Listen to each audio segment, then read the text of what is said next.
Bem-vindos, Revolucionários do Amor, à nossa segunda temporada desse podcast, onde o amor é uma força que transforma e liberta, guiando os nossos corações revolucionários. Meu nome é Savas. Meu nome é Alessandra Bier. E o episódio de hoje a gente vai falar sobre como o amor é política. E que se não servir de mais nada, que esse episódio sirva para que as pessoas que estão em aplicativos de namoro, tipo Bumble, parem de colocar que elas são apolíticas. Porque não existe apolítico, não é mesmo? Não, porque absolutamente tudo é político. E lembrando que o conceito de amor dentro do Revolucionários do Amor é um conceito baseado dentro da não dualidade. Então, a não dualidade é uma filosofia espiritual presente em várias religiões, em várias filosofias espirituais. No meu caso específico do Tantra não dual, da Alessandra, de vários outros professores não duais.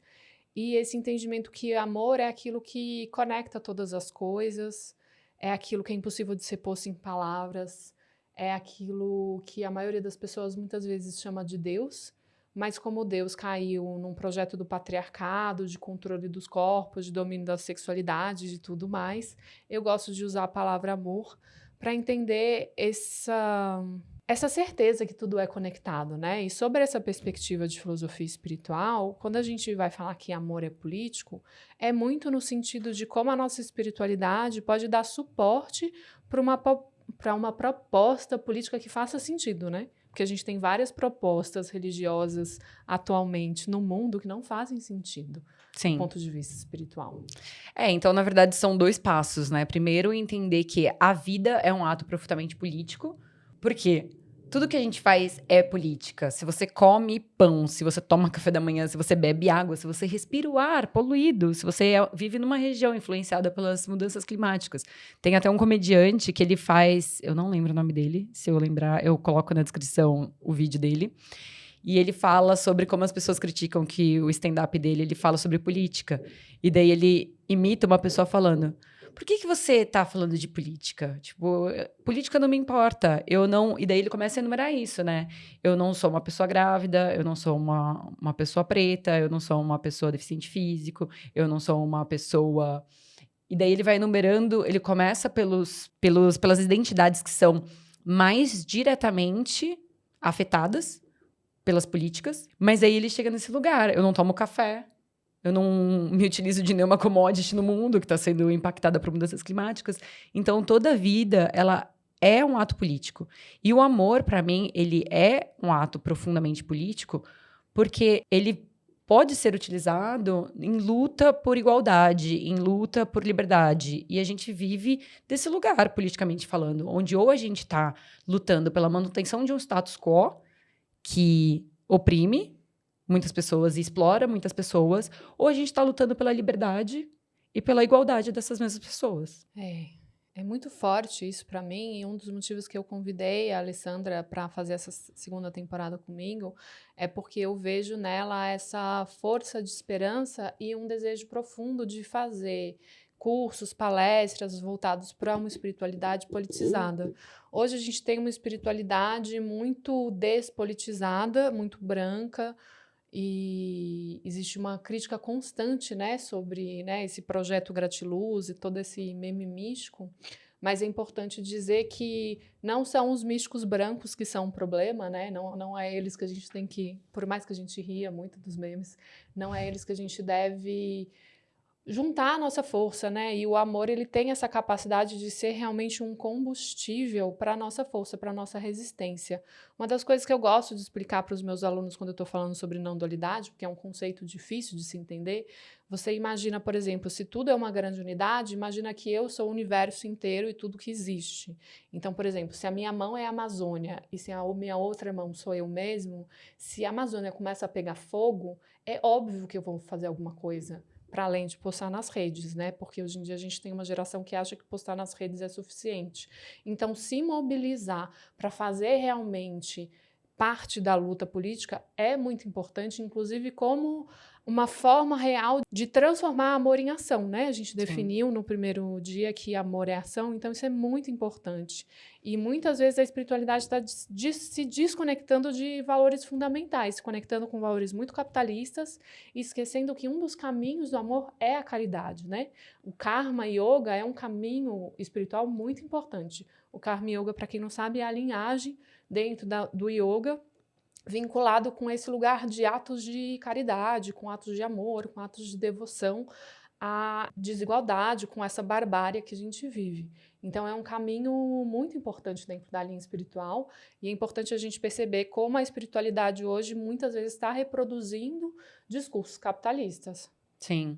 E uma das conversas que a gente teve no pré-produção, eu e Sá, eu tava falando sobre como, às vezes, a gente se sente impotente diante de todas as problemáticas do mundo, como o capitalismo hoje, principalmente esse estágio que a gente tá vivenciando do capitalismo tardio, ele exaure a nossa energia. Então, não nos surpreende que no fim do dia, o máximo que as pessoas têm, às vezes, disposição para fazer é assistir um Netflix. Então, uma das coisas que eu pensei que eu queria trazer pro podcast, eu me dispus a fazer uma lista, pesquisar instituições que apoiam causas necessárias no mundo. E para aquelas pessoas que falam, ai, mas eu não tenho tempo. Se você está aqui nos ouvindo, a gente vai deixar na descrição, ou a gente vai arranjar um jeito de colocar em algum lugar facilmente acessível, para que você possa, de repente, contribuir para alguma instituição, sem aquele receio de, ai, mas eu não conheço, ai, mas eu não sei, ai, mas eu vou ter que pesquisar, ah, mas eu vou ter que sair de casa. Porque a gente também acredita em pequenos atos. E o amor, ele tá aí para servir nesses pequenos atos de luta cotidiana também. Não só como que eu posso apoiar uma ONG, que pode estar acessível a um clique, mas como eu posso também causar essa evolução nas relações mais próximas. Então, eu gostaria de viver num mundo onde a filantropia, ela não seja necessária, mas a gente ainda não vive nele. Não, nem perto. E outro aspecto muito forte que a palavra amor é utilizada no nosso cotidiano, né? Até mais utilizada do que no sentido que a gente está usando aqui, nesse amor vinculado com essa união de todas as coisas, é a relação do amor em relação às pessoas com que você se relaciona, independente do tipo de relação que você tem. Amor romântico. Eu não gosto tanto dessa expressão porque ela me dá até um calafrio, assim, porque normalmente o amor romântico ele está associado a cis, heteronormatividade branca magra. Então, é quase uma marca registrada desse lugar. Eu gosto de dizer que qualquer corpo fora da norma, ele já não está muito nesse amor romântico, porque o amor romântico é uma forma de propagar esse discurso de massa, né? Uhum. E daí tem um livro que eu já citei aqui, que eu gosto muito, que é muito importante para esse entendimento de como essa repressão sexual está relacionado com todo esse discurso de ódio, que chama Psicologia das Massas para o Fascismo. É um livro do William Reich. O William Reich é um austríaco psiquiatra, e ele vai relacionar como a repressão sexual está relacionada com o autoritarismo. Ele vai alencar que todos os grandes fascistas, como você pode observar, a gente teve um aí no despoder e na vergonhice de tentar governar o nosso país recentemente, falando sobre, atacando muito, né, a comunidade LGBT, e não existe nenhum líder fascista que não atacou a comunidade, que não atacou essa repressão sexual, e que no livro, né, ele traz como, do ponto de vista do nosso inconsciente, essa repressão sexual ela é central para a manutenção das estruturas do poder. Não só ele vai falar isso antes da Segunda Guerra Mundial, mas Foucault, né, vai voltar nesse tema muitas vezes em vários livros dele, falando sobre os dispositivos de poder e essas formas de normalizar e categorizar do que é normal do que é anormal, né? É uma forma bem dual, né? Quando a gente fala não dualidade, a gente está querendo sair desse lugar de isso é certo, isso é errado. E não tem nada mais controle do que isso é normal, isso é patológico. E lembrando que todas essas expressões sexuais já foram patologia até pouquíssimo tempo, né? 35 anos atrás, o envolvimento, o afeto entre pessoas do mesmo gênero era uma doença dentro da classificação internacional de doenças. Doideira, né? A gente já tinha nascido, entregando nossa idade. Sim, então se a gente parar pra pensar, quem a gente pode ou não amar, como e quando, é um ato político. ele pertence e reflete diretamente à estrutura de poder que está em jogo. E quando a gente fala disso, e quando a gente fala de relacionamentos romântico-afetivos sexuais, a gente também entra na questão das regras e padrões que existem dentro disso, e aquela questão que a gente já falou um pouco no último episódio de quem cuida de quem, né? A distribuição do trabalho emocional e doméstico, ela não é justa na nossa sociedade. Então, você repensar isso é um ato de resistência política. E a gente percebe o quanto, quando só uma parcela da população está repensando isso, cria mais exaustão, mais desigualdade no mundo, que é o que a gente vê hoje quando mulheres, né, pessoas socializadas como mulheres, se veem exaustas, porque lutaram pelo seu direito de fazer o que bem entende, não ficar resignada ao trabalho domiciliar e ao cuidado, e hoje, pela falta de divisão igualitária desse trabalho, a mulher faz tudo. E ela não aguenta. Não é à toa que ela está exausta, né? Tem uma autora que eu recomendo muito para você entender sobre esse assunto, que é a Silvia Federici. Ela tem uma frase que eu gosto muito, que ela diz que não é amor, é trabalho não remunerado. Esse lugar de, você cria por amor, você faz, né, passa roupa, leva o lixo, faz café da manhã, almoço, jantar, põe na cama, dá banho, né? Tudo isso é trabalho não remunerado. E ela levanta, dentro do livro Caliban e a Bruxa, todo esse trabalho, né, que as mulheres fazem, e ela faz todo um estudo disso, relacionado com o capitalismo, né? Ela costuma afirmar que o capitalismo transforma o amor em uma ferramenta de controle, e ela fala que o amor genuíno nasce fora da lógica do trabalho e da exploração.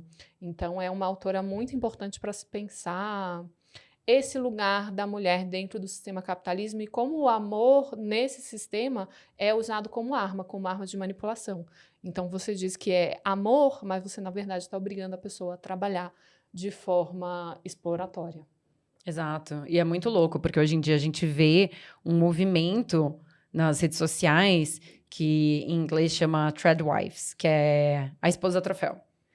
E pessoas que buscam esse estilo de vida. E lembrando, eu gosto sempre de fazer o parênteses, a gente não está criticando aqui uma mulher que escolhe ser dona de casa no sentido de fazer trabalho doméstico ou de deixar de trabalhar para ficar com os filhos. Não é sobre isso. Aliás, a possibilidade de você poder escolher é um direito que você obteve através do feminismo, que teve inicialmente os seus problemas, as grandes problemáticas do feminismo branco, né? A falta de interseccionalidade, que foi uma falta de amor dentro do movimento, né? Mas é isso, você teve acesso ao direito de escolha, e muito das coisas que eu vejo as mulheres que falam sobre esse movimento nas redes sociais, falando, eu queria voltar para, sei lá, 1950, eu queria ficar só dentro de casa, eu estou exausta. O que você está criticando em essência não é o feminismo, porque é isso, né? Elas saem desse ponto de partida. O que você está criticando em essência é o capitalismo e é o patriarcado. É o resultado. Essa sua exaustão é fruto disso. É importante dizer sobre esses grupos feministas que atacam o próprio feminismo e atacam pessoas trans, né? A gente tem um movimento muito grande dentro, principalmente de meios feministas sapatões, que atacam pessoas trans constantemente, né? Que a gente chama das feministas radicais. E é importante dizer uma frase muito norteadora da minha vida, do Paulo Freire, onde ele fala que quando a educação falha, o sonho do oprimido é ser opressor. Então, quando você tem um grupo que é reprimido, que é explorado, que é mutilado, assassinado, etc., reprimindo o próprio grupo, significa que o controle da direita deu tanto certo que a gente está brigando entre si em vez de tomar o poder do lugar. E a gente está vendo isso constantemente. Na eleição da minha cidade, eu moro numa cidade muito pequena, para quem não sabe, eu moro no interior do Goiás. A gente tinha várias candidaturas de vereadores de esquerda, dos quais nenhum foi eleito por falta de união dos mesmos, onde, em vez de eles fazerem realmente uma união, elas começaram a falar mal da esquerda. E eu, dentro do meu movimento político LGBT, eu observei isso constantemente. Eu já organizei Encontro Nacional de Diversidade Sexual, já organizei a Caminhada Lésbica em BH, a Parada Gay em BH, e nisso eu morava em BH, para quem não sabe. Nisso eu percebi como esse lugar da lésbica culta ter preconceito com a sapatão, da bicha pop-poc, ter preconceito da bicha da bicha normalmente elitista, né? Branca, privilegiada, ter preconceito com outras expressões, do grande preconceito, né, da comunidade LGBT com as pessoas trans. Então, é muito importante a gente perceber que o nosso propósito é unir bandeiras. Então, o movimento LGBT tem que se unir em todas as suas letras e se unir também com outros movimentos, porque não tem como existir um movimento LGBT que não seja também antirracista, que não seja também especicista, que não esteja ligado com capacitismo e com tantas outras lutas importantes. Sim, te ouvindo, eu lembrei muito de uma entrevista que eu vi uma vez com a Loki, que é um comediante, uma pessoa queer incrível. E ele estava falando de como muitas vezes mulheres feministas atacam ele nas redes, falando, por exemplo, se vocês verem o Instagram dele, ele se veste de uma maneira bem colorida, bem bonita, tinge o cabelo. Meu cabelo é inspirado nele, inclusive. É uma pessoa maravilhosa. E ele tem descendência indiana. Na comunidade dele, pelo não é visto como algo errado, né? Como algo que a gente não deveria ter. E ele estava comentando nessa entrevista de mulheres feministas atacando ele, falando: não, você se vê como homem porque você não depila. E ele responde: obrigado por compartilhar comigo como você foi ferido. Porque é sobre isso. A mulher, ao se ver nesse lugar, né, de ter essa obrigatoriedade de depilar, de não poder ter pelo, sofre essa ofensa, é ferida dessa forma, impõe essa ferida em outras pessoas, né? Que é o que Paulo Freire fala, quando a educação ela não é libertadora, você vai utilizar o que você tem para oprimir outras pessoas. A gente volta no assunto autoconhecimento sempre, né? Como se a gente não trabalha as nossas feridas, a gente acaba tornando elas, assim, o nosso discurso de luta, né? Eu conheço muitas mesmo, mulheres envolvidas com a luta feministas que sofrem abuso em casa, que sofrem espancamento e estão lá, tipo, na batalha e não conseguiram resolver isso dentro da vida privada, né? E a Bell Hooks, que é uma autora que a gente já citou aqui inúmeras vezes, que ela é uma mulher negra, escritora, ativista, ela traz muito claro essa relação entre a sua vida privada e a sua vida pública, né? Então, o que acontece com você no seu cotidiano também é político. Toda essa relação da sua vida privada também é política. Então, se você está dentro da luta e está sofrendo questões dentro de casa, procure ajuda. Não é só sobre ajudar o outro, né? É também sobre como isso reflete dentro da sua vida cotidiana. Sim, e entender o quanto isso também é um valor, né, entre aspas, imposto por essa vida capitalista, né? O capitalismo, ele privilegia o individualismo. Ele ressalta, ele exalta, né? O sucesso pessoal da pessoa, ele é alcançado às custas dos outros e ele é mais importante do que o sucesso do coletivo. Então, o amor, ele acaba sendo revolucionário desse lugar onde a gente também tem um senso de interdependência. Eu não sou livre enquanto a outra pessoa não é livre também. Né? Só estava falando, se uma mão minha é a Amazônia e está pegando fogo, como a outra mão ficaria passivamente assistindo isso acontecer? A gente teria um senso muito mais emergencial e muito mais forte de movimento mesmo, de revolução, se a gente entendesse isso dessa forma, se a gente entendesse o amor de fato como essa teia que tudo permeia, que nos conecta. Como eu posso... E eu acho que o amor, ele entra como ato político também desse lugar, né? Onde hoje a gente tem quase uma apatia e uma indiferença que nos ajuda a nos movimentarmos pelo mundo. Ainda mais porque hoje a gente tem muito acesso à informação. Antigamente a gente não teria como saber o que está acontecendo na Palestina, talvez. E daí é como a gente consegue, dentro desse cenário capitalista, onde a gente está exausto, ainda assim se movimentar de alguma forma para a mudança que a gente quer ver, para a mudança que a gente quer que exista. E daí, já que agora talvez você já esteja um pouco deprimido depois de tudo que a gente falou, eu queria citar a J. Mombassa, que é uma artista, escritora não binária maravilhosa, nordestina, onde ela traz esse lugar que todo o amor fora da caixa é resistência, que você amar corpos não normativos, isso em si já é desafiar o que é imposto. E viver relacionamentos fora de um espaço de violência já é em si um ato revolucionário. E essa fala da J. Mombassa está muito relacionado com o que a Audre Lorde, que para mim, também já citei várias vezes, uma das escritoras que mais marcou a minha vida, que é uma escritora lésbica, negra, ativista. mãe, é muito importante para o movimento LGBT e para todo o discurso político engajado que a gente está trazendo aqui. Ela vai falar muito de como o erótico e esse lugar do afeto é um combustível de mudança. Daí a gente entra nesse lugar, né? Depois de deprimir um pouquinho os nossos telespectadores.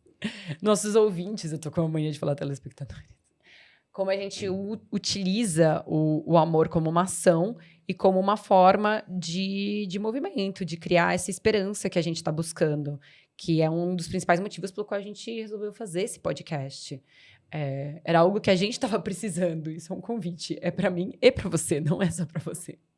Então, como que a gente pode trazer o amor nesse aspecto político como uma prática de cuidado, invertendo a dinâmica dos estereótipos de gênero no mundo e exigindo a participação de todo mundo, convidando as pessoas a participarem, né? Muitas vezes a gente não consegue exigir. Como a gente pode usar esse amor para descolonizar o próprio amor, entendendo que existem outros formatos de relação, entendendo como o amor ele recusa a indiferença, e como ele é uma forma de você lutar pela justiça, pela dignidade da pessoa, pela igualdade. Então, a gente tem visto já no mundo muitos movimentos dessa forma. Tem o Black Lives Matter, que se iniciou nos Estados Unidos.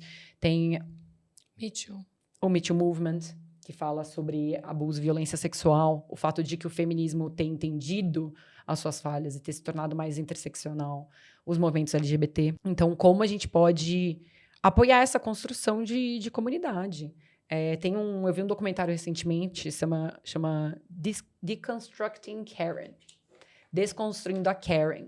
E Karen é uma expressão nos Estados Unidos, um nome utilizado para as mulheres brancas que ligam para a polícia, que é uma prática muito estranha nos Estados Unidos, que eles ligam para a polícia por causa de qualquer coisa, né? Tem aquela sátira do gato subiu na árvore e se liga para a polícia.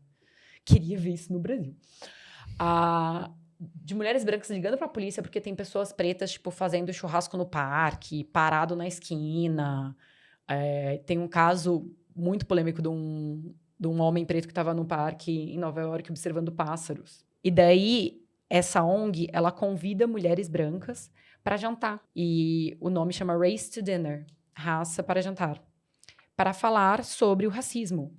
E muitas vezes a gente acha que a gente precisa chegar naquela pessoa que tem poder, naquele político maluco, brasileiro, norte-americano, russo, que é um homem branco que tem muito poder, quando muitas vezes aquelas pessoas que estão ao nosso redor o tempo todo detêm muito poder e muita capacidade de mudança. E quem está dialogando com essas pessoas? São mulheres brancas da sociedade comum, não é da alta classe americana que eles estão chamando para conversar. E mostra esse processo da conversa no documentário durante o jantar e o processo das pessoas repensarem aonde está o nosso racismo. Porque é aquilo que a gente estava falando do processo de autoconhecimento, né? Se eu não banco, se eu não olho para as minhas sombras, eu vou passar a vida inteira rejeitando aquilo que me permeia, né? Eu nasci numa sociedade racista. Eu acreditar que em algum momento eu não vou ter um pensamento, uma ação, né, uma atitude que seja racista, é muita ingenuidade. Eu falei bastante sobre isso em relação a como a gente não fala dentro da comunidade LGBT sobre o quanto a gente tem feridas abertas em relação à lesbofobia, à transfobia. A gente não compartilha as nossas histórias de dor e como a gente tem quase nenhum movimento de autoconhecimento e espiritualidade voltado para a nossa comunidade. Isso é muito forte para mim, porque é realmente a base do meu trabalho. Mas comentando um pouco isso que você trouxe de chamar a polícia, eu me lembrei de uma história na minha cidade. Eu estava na casa da minha companheira e na casa da minha companheira dava para ver o prédio da frente. E no prédio da frente tinha uma mulher sendo agredida. E por muito tempo, o cara estava muito louco, tipo, quebrando tudo, ameaçando ela de morte, etc. E eu liguei para a polícia. E a polícia disse que ela só poderia vir se a vítima ligasse. E daí eu pedi o nome dele, ameacei ele, se ele não viesse eu ia processá-lo. E isso demorou assim, tipo, eu tive que ligar várias vezes até o policial realmente vir. E no momento que o policial chegou, entrou na casa, a mulher disse que nada estava acontecendo. Então é muito importante a gente entender o quanto que a violência no nosso país está normalizada. o quanto que essa história de briga de marido e mulher não se mete a colher tá errada. Se mete a Uhum. colher, sim. É importante que os nossos corpos estejam na frente dos corpos mais agredidos. Então, se você é uma pessoa cis e você vê uma pessoa trans sendo agredida, entre na frente. Se você é uma pessoa branca e tá vendo um policial bater numa pessoa não branca, entre com o seu corpo na frente, porque o seu corpo é um escudo de segurança. O seu corpo é um corpo não plausível de ser preso, né? A gente viu o nosso Congresso ser distribuído por pessoas brancas e o que a polícia fez? Ela não entrou lá para bater em todo mundo. Imagina se aquilo tivesse sido por pessoas pretas. Então, esse entendimento que o seu corpo já é uma arma política muito forte. Então, ter consciência que você pode sim fazer muitas coisas, que é possível mudar muitas coisas dentro da sua rede, né? E se disponibilizar mesmo para ser suporte de pessoas que possam estar em violência. Eu acho que um exemplo muito bom disso é no movimento do Black Lives Matter. Eu não sei quem viu isso nas redes sociais, mas tem uma atriz norte-americana muito famosa, feminista, que é a Jane Fonda. E a Jane Fonda deve estar hoje, sei lá, com quase 80 anos, não sei. Ela estava na frente dos movimentos de algumas das passeatas do Black Lives Matter, porque ela sabia que se ela fosse presa, era muito mais fácil dela sair da cadeia. Que ela podia usar o poder dela e a fama dela para atrair atenção para o movimento. E ela foi presa várias vezes. Por quê? Porque o tratamento dela como uma mulher branca, cis, famosa, mais velha, com relação ao ataque da polícia, era muito diferente das pessoas pretas. Então, tem um documento, eu vou traduzi-lo, porque ele não tem em português, e vou também colocar como link na descrição, alguma coisa assim. A gente vai dar um jeito de disponibilizar material para vocês, porque a gente sabe que a gente fala muito. E rápido, eu principalmente. Mas tem um material muito legal de uma autora que fala sobre consentimento, que é uma das pessoas que eu estudo, que chama Criando a Cultura do Consentimento. E tem um capítulo inteiro destinado a como você ser, você não ser o bystander, que é a pessoa que fica observando nas esquinas, né? Como você ser um upstander, alguma coisa assim. Como você ser ativo ao testemunhar uma injustiça. E muitas vezes é difícil pensar que a gente vai colocar o nosso corpo físico em risco, mas às vezes isso não é necessário. Uma das coisas que ela fala é sobre a capacidade de criar distração para que aquela vítima de opressão possa sair daquela situação. Então não é que você precisa, às vezes, pular na linha de frente e expor o seu corpo, talvez, a um dano físico, mas você pode causar uma distração e mudar o foco da atenção do que está acontecendo.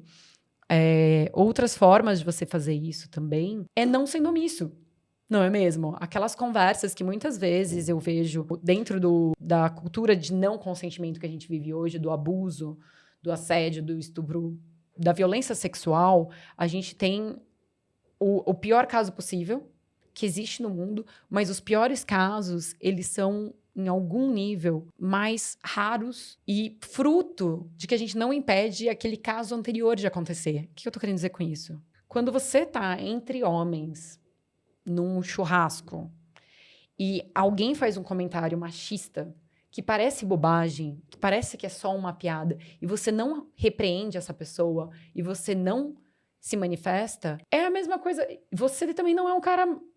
Você não é uma boa pessoa. Tudo que precisa, não tem um ditado, uma frase famosa que fala que tudo que precisa é que homens bons não façam nada, não é mesmo? O que dói é o silêncio de tantos, né? Sobre esse lugar que você falou de churrasco, eu me lembrei de vários momentos na minha faculdade, só de pensar já me traz lágrimas, assim, porque sendo uma pessoa LGBT dentro da faculdade, dentro da área de saúde, dentro de uma área tão careta como a fisioterapia, eu muitos momentos não consegui sair do armário mesmo por medo de homofobia. Então, eu passei grande parte da minha faculdade, eu diria praticamente ela toda, dentro da instituição da faculdade, dentro do armário. Porque, gente, eu não sei há quanto tempo vocês saíram do armário, mas quando eu tinha 14, a gente ainda recebia garrafada na cara, a gente ainda recebia apanhamento na rua, e em muitos locais isso ainda acontece.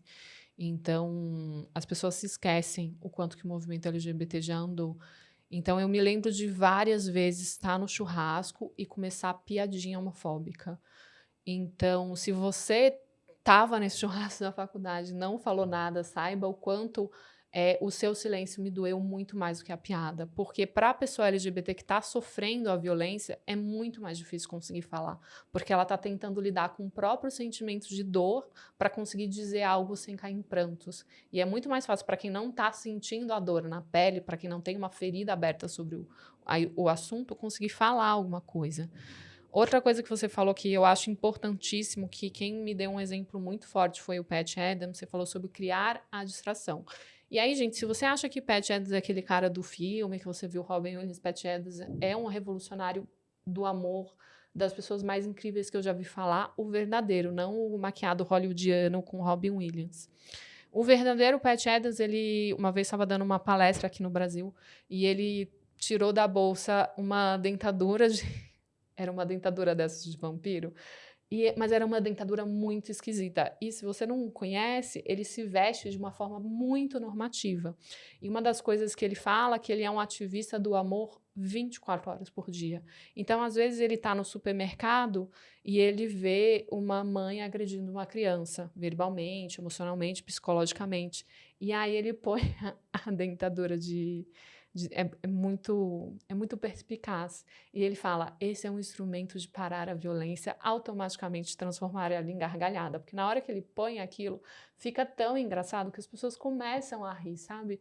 E eu acredito muito em movimentos como ele, e até mesmo no movimento LGBT, que transformou tanta dor em violência num lugar lúdico, num lugar alegre, num lugar divertido. Se tem uma coisa que a gente faz bem como movimento LGBT, é celebrar a vida. As pessoas falam, ai, não sei por que orgulho em relação à parada de orgulho. Porque orgulho é, sim, o oposto de vergonha.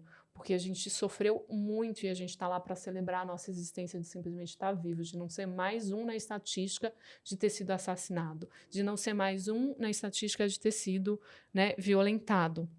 E várias vezes a gente é violentado e a gente está lá celebrando mesmo, porque a vida é para ser celebrada. Sim. E você estava falando do Pat Adams, eu estava lembrando do Trevor Noah. É um comediante sul-africano, uma pessoa super interessante, super inteligente. Ele escreveu um livro que chama Born a Crime, Nascido um Crime. Eu não sei se está traduzido ainda. Em que ele nasceu durante o apartheid na África. E a mãe dele é daquela etnia que fala fazendo... Eu não vou conseguir falar o nome porque é com...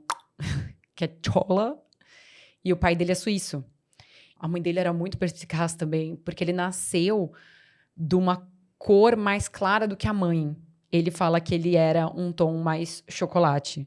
E daí, a mãe dele não podia andar na rua com ele, porque, como não era permitida a miscigenação, iam tirar ele da custódia da mãe dele. Então, a mãe dele contratava uma mulher, de um tom de pele mais claro, parecido com o dele, para andar na frente na rua com ele, e ela andava atrás, vestida de babá. Olha que loucura. E ele consegue fazer comédia, porque é isso, a gente comentou sobre comédia, a gente comentou sobre o riso e sobre o fazer piada, que hoje em dia já não deveria mais ser aceitável.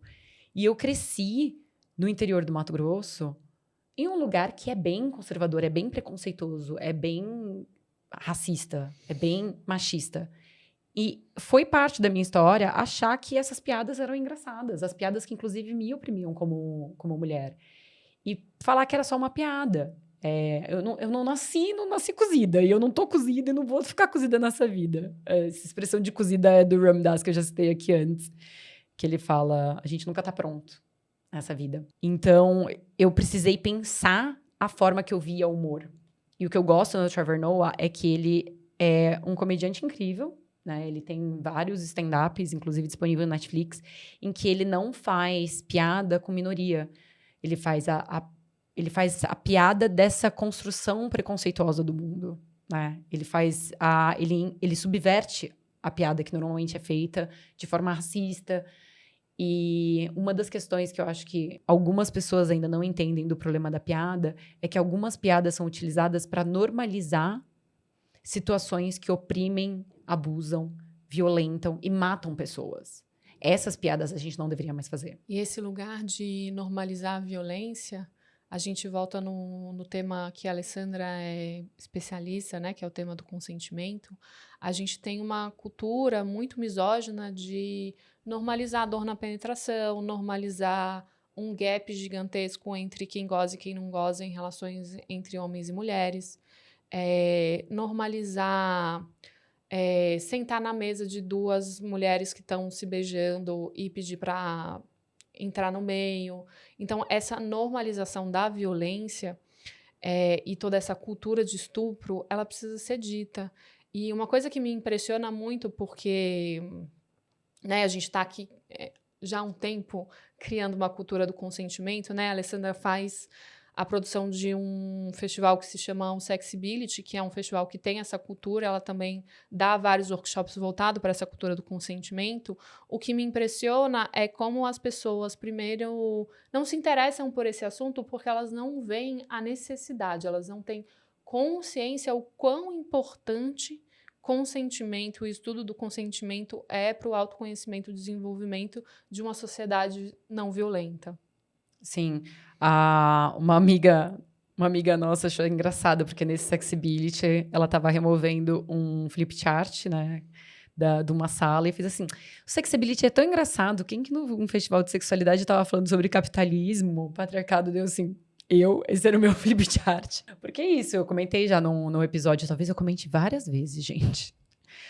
O consentimento, ele se inicia com a autonomia de escolha e você não é tão livre quanto você pensa que você é. Então, parte do motivo da existência desse podcast é a gente lutar pela liberdade de corpos, pela liberdade de identidades, por mais liberdade dentro de um cenário onde a gente nunca vai ser tão livre, né? Eu não sei o que é nascer num mundo que não é um patriarcado misógino, eu não nasci nele.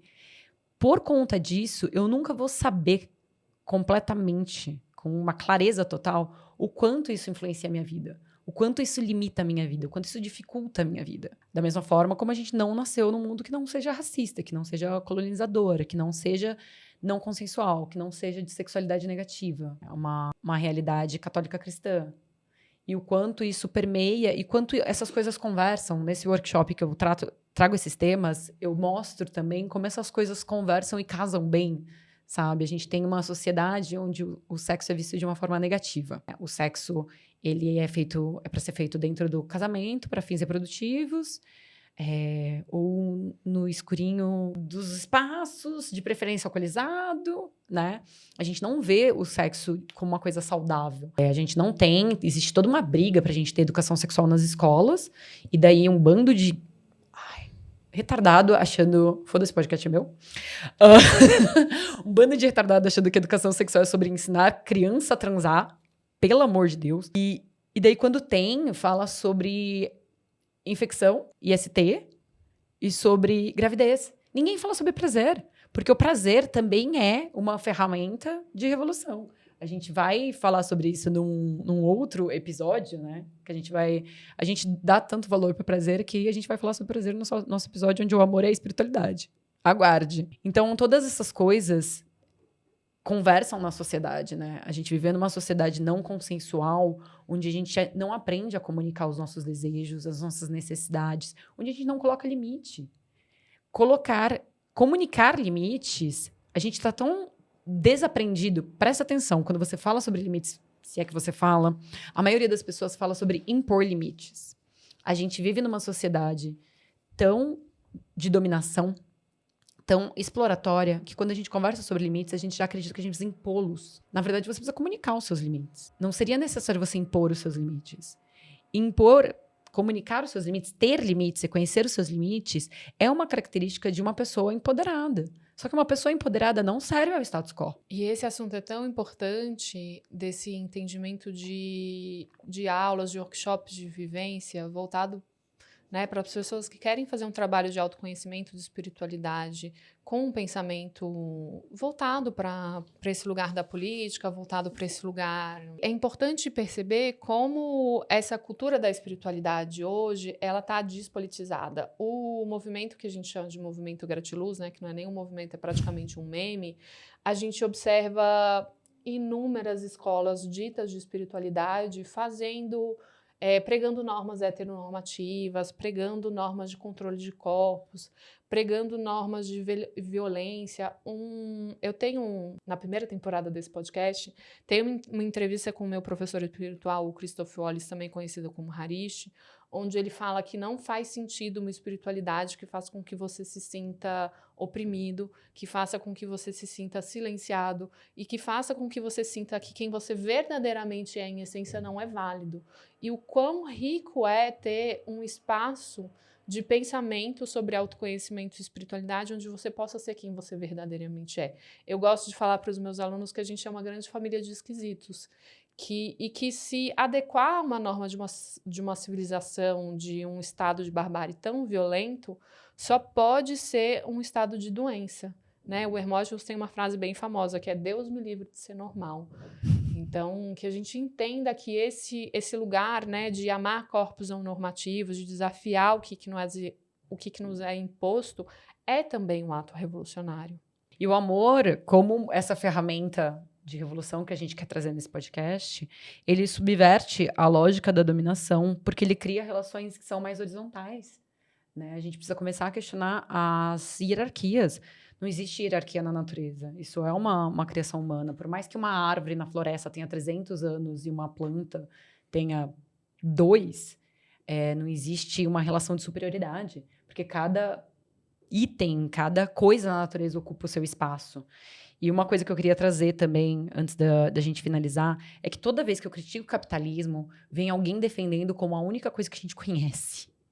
E que a gente não tem opção. E daí eu sempre trago um episódio do Simpsons em que o Homer e a Lisa estão vendo a cabeça nas estacas, né, no fim do feudalismo, e ela critica o feudalismo e o Homer fala, você não pode criticar o feudalismo, é a única coisa que a gente conhece, qual é a outra forma de viver? E hoje existem sistemas econômicos sendo desenvolvidos em outros lugares do mundo que chama da economia do bem-estar como uma opção. E não é sobre como isso vai funcionar, não vai mais existir dinheiro. Não é uma coisa insana, é uma coisa que já existe no mundo, onde países como a Escócia, como a Finlândia, colocam no centro da discussão, do debate, o bem-estar. O bem-estar como um todo, o bem-estar do planeta, o bem-estar das pessoas. Então, você não avalia a qualidade de vida de um país pelo PIB. Você tira o lucro. O lucro é uma coisa, é uma invenção humana. Por que a gente centraliza isso nas conversas? Não faz sentido. Então, eu queria trazer que já existem outras possibilidades no horizonte. A gente já está vivendo isso. Esse podcast não é sobre deprimir as pessoas. É sobre criar essa esperança e trazer essa conversa do amor como uma ferramenta de justiça e de dignidade. Né? Onde existe amor, existe uma recusa em objetificar as pessoas, que é algo que o capitalismo, o patriarcado faz muito bem. E a gente reconhece a dignidade e o valor que é intrínseco a cada um. E daí dá esperança bem nesse pensamento freiriano mesmo, não de ficar sentado esperando que vai acontecer uma nova coisa, mas de realmente criar possibilidades de imaginar novos mundos, né? De parar com essa coisa de o mundo está acabando, tudo vai acabar, então vamos foder tudo. Não, eu espero que o que está acabando é o mundo capitalista. Eu estou esperando a morte dele há muito tempo. E quanto dos outros mundos a gente já não destruiu? Né? Quantas civilizações a gente já não destruiu? Então, tomar realmente consciência do que a gente pode criar como esperança, de esperar no ponto de vista freiriano, é esse de realmente imaginar novas possibilidades. Eu espero que você termine de escutar esse episódio não desesperançoso ou deprimido com tudo que a gente falou, mas com uma sensação de existe outras formas, existe outras opções, né? E tem um TED maravilhoso que chama O Perigo de uma História Só. O capitalismo ele tem essa mania de achar que só existe uma história, que só existe um caminho, né? Que só existe uma única verdade. Não existe uma pluralidade gigantescas. Essa forma de dizer que só existe uma verdade é uma forma de ter um pensamento de monocultura. E a gente está aqui realmente para descolonizar esse pensamento de monocultura, né? Como diz a nossa amada e querida autora ativista Geni Nunes, né? Ela fala que amar é aprender a viver em relação ao outro e com a terra, que a gente precisa descolonizar o amor. E daí eu vou finalizar a minha fala, porque eu já falei bastante hoje, nesse episódio, com Audre Lorde, que é, para mim, um bálsamo no meu coração, quando eu a escuto. Ela diz que o amor é um ato político de compromisso com a justiça e a luta por dignidade, de transformar vida. O amor nos serve para fortalecer a luta contra o racismo, o patriarcado e a heteronormatividade. Arrou. Então, como sempre, a gente pede para vocês interagirem com a gente, porque a gente gosta, senão só fica eu e Sá falando o tempo todo. Então, comentem nas nossas redes sociais, na plataforma onde você nos escuta, como o seu amor é também um ato político. E se você não assistiu, você pode voltar no episódio anterior e entender como o seu amor próprio também é um ato político. A gente se vê na próxima. Um beijo.